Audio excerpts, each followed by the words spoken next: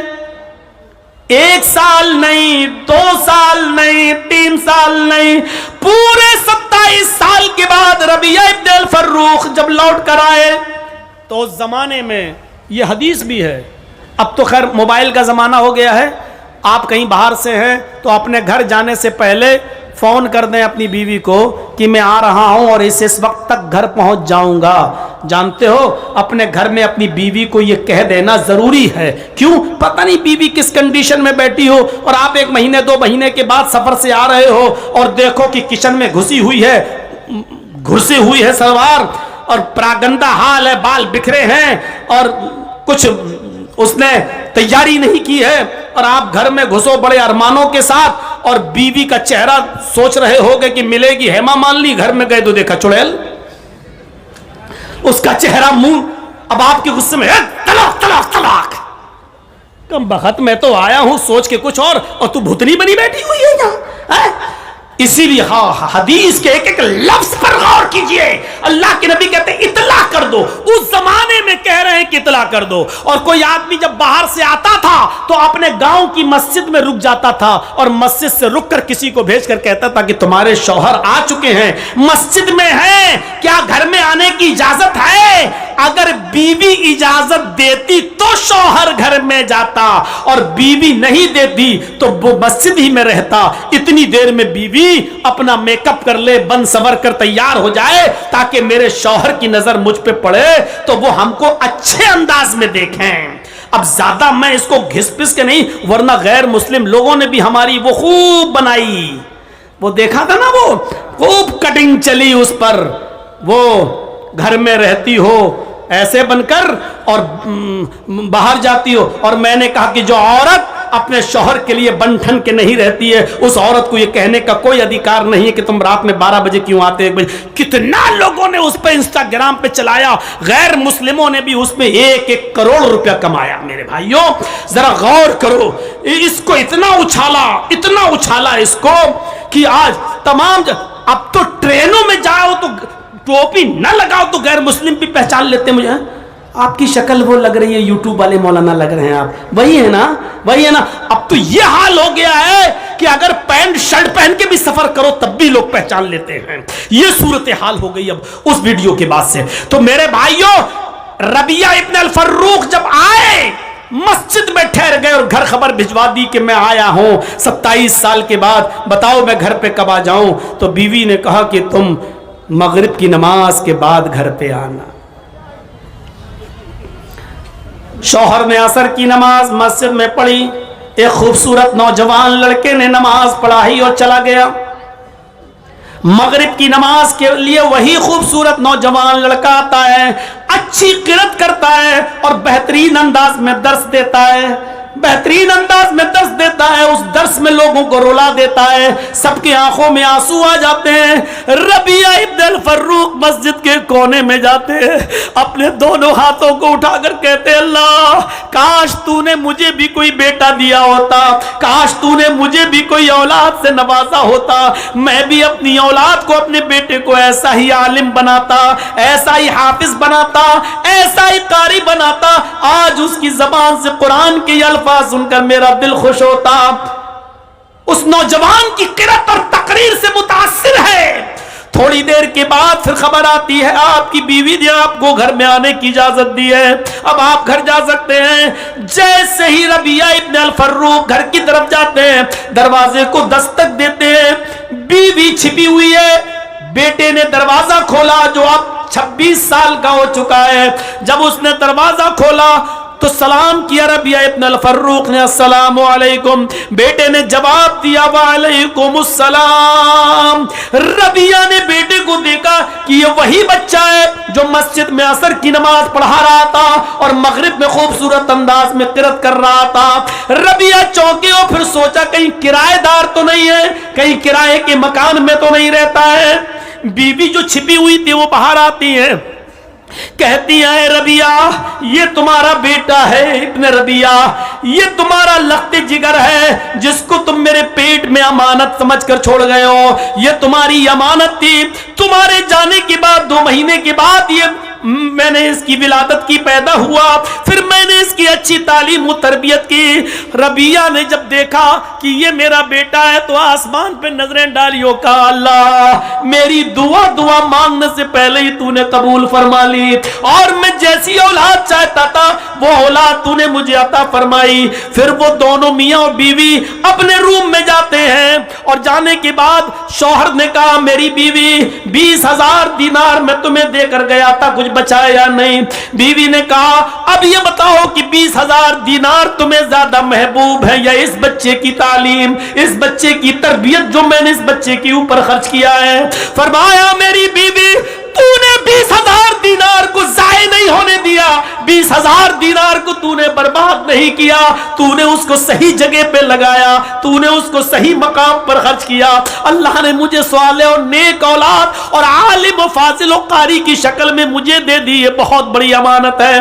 اے میری بیوی تو نے میری امانت کا صحیح استعمال کیا ہے۔ میرے بھائیوں ایک عورت اگر چاہے تو شوہر کی غیر موجودگی میں بھی اپنے بچے کی تربیت کر سکتی ہے۔ اسکولوں میں تربیت نہیں ملے گی، کالجز میں تربیت نہیں ملے گی، بڑے بڑے ڈگری کالجز میں تربیت نہیں ملے گی۔ کیوں؟ اگر کالجز اور ڈگری کالج اور اسکولوں میں اور میڈیکل کالجوں میں اگر تربیت ملی ہوتی تو آج بڑے بڑے پڑھے لکھے لوگ پینٹ کی چین کھول کر گدھے اور کتے کی طرح سڑکوں کے کنارے پہ کھڑے ہو کے پیشاب کرتے ہوئے نظر نہیں آتے۔ آج ان کا کھڑے ہو کر سڑکوں پر کھڑے ہو کر پیشاب کرنا یہ بتاتا ہے کہ انہوں نے صرف ڈگریاں حاصل کر لی ہے، تربیت نہیں۔ تربیت ماں کی گود سے ملتی ہے۔ مدرس لیپ از فرسٹ کالج فار چلڈرن، ماں کی گود یہ بچے کا پہلا مدرسہ ہے۔ اگر بچہ ماں کے پیٹ سے تربیت حاصل کر کے نہیں نکلا تو زندگی میں کہیں تربیت حاصل نہیں کر سکتا ہے۔ اور یہ تربیت ملے گی مدرسوں سے، یہ تربیت ملے گی تمہیں ماں کے گود سے۔ اس لیے ایسی تربیت اگر اپنی اولاد کی چاہتے ہو تو اچھی ماؤں کا انتخاب کرو اور اچھے مدرسوں کا انتخاب کرو۔ تو میرے پیارے ساتھیوں ہم کیا تربیت دیں گے؟ ایک کتاب آپ نے سنا ہوگا، ایک صحابیہ کا واقعہ، اور ایک کتاب ہے جس کتاب کا نام ہے تذکرۃ الحفاظ۔ اس کتاب کے رائٹر ہیں علامہ شمس الدین ذہبی رحمۃ اللہ علیہ۔ علامہ شمس الدین ذہبی کی مشہور کتاب ہے تذکرۃ الحفاظ۔ اس میں ایک صحابیہ کا واقعہ نقل کیا گیا ہے کہ ایک صحابیہ جب ان کے گھر میں بچہ پیدا ہوا، ایک صحابیہ جب ان کے گھر میں بچہ پیدا ہوا تو جب بھی وہ بچہ پیشاب کرتا تھا وہ صحابیہ عورت اس بچے کی شرمگاہ پر پانی کا لوٹا ڈال دیا کرتی تھی، پانی کا برتن ڈال دیا کرتی تھی۔ جیسے اس بچے نے پیشاب کیا ماں اس بچے کی شرمگاہ پر پانی بہا دیا کرتی تھی۔ بچہ یہ سب کچھ دیکھتا تھا، اور ایک دن آیا جب بچہ چلنے کے لائق ہو گیا، پہلا دن تھا۔ اور سنو، میری مائیں سن رہی ہیں تو سنیں، میری بہنیں سن رہی ہیں تو سنیں، اس بچے کا پہلا دن تھا کھڑے ہو کر چلنے کا۔ اور جب پہلا دن تھا بچے کے کھڑے ہو کر چلنے کا، اور بچے کو جب پیشاب لگا تو بچے نے پانی کا چھوٹا سا برتن اٹھا لیا اور اسے اٹھایا دونوں ہاتھ سے اور لے کے چلنے لگا۔ بچہ نالی کے کنارے بیٹھ گیا اور پیشاب کرنے لگا۔ اس بچے کو نہیں معلوم کہ پانی کس ہاتھ میں پکڑنا چاہیے، اس کو نہیں معلوم کہ شرمگاہ کس ہاتھ سے پکڑنا چاہیے، اس کو نہیں معلوم کہ آب دست یا استنجے کے لیے پانی کیسے لینا چاہیے، اس کو کچھ نہیں معلوم۔ اس کو اتنا معلوم ہے کہ پیشاب کرنے کے بعد ماں میری شرمگاہ پہ پانی ڈال دیتی ہے۔ اس بچے نے پیشاب کیا، اور بچے نے پیشاب کرنے کے بعد پانی ایسے لیا اور اپنی شرمگاہ پہ ڈال لیا۔ ماں یہ منظر دیکھ رہی ہے کہ میرے بچے نے پیشاب کیا اور پانی لے کر اس نے اپنی شرمگاہ پہ ڈال لیا، تو دور سے ہی روتے ہوئے کہتی ہے فزت برب الکعبہ، کعبے کی رب کی قسم میں کامیاب ہو گئی، کعبے کی رب کی قسم میں کامیاب ہو گئی۔ میں اپنے بچے کو جو سکھانا چاہتی تھی سکھا دی، میں اپنے بچے کو جو تعلیم دینا چاہتی تھی دے دی، میں اپنے بچے کو جو بتانا چاہتی تھی وہ بتا دی۔ اب اگر میری روح بھی نکل جائے تو مجھے پرواہ نہیں، اس لیے کہ میں اپنے بچے کو جو تربیت دینا چاہتی تھی وہ تربیت دے دی۔ آئے اپنے 5 اور 6 سال کے بچوں کے پینٹ کی چین کھول کر نالیوں کے کنارے کھڑے ہو کر پیشاب کرانے والی ماں بہنوں،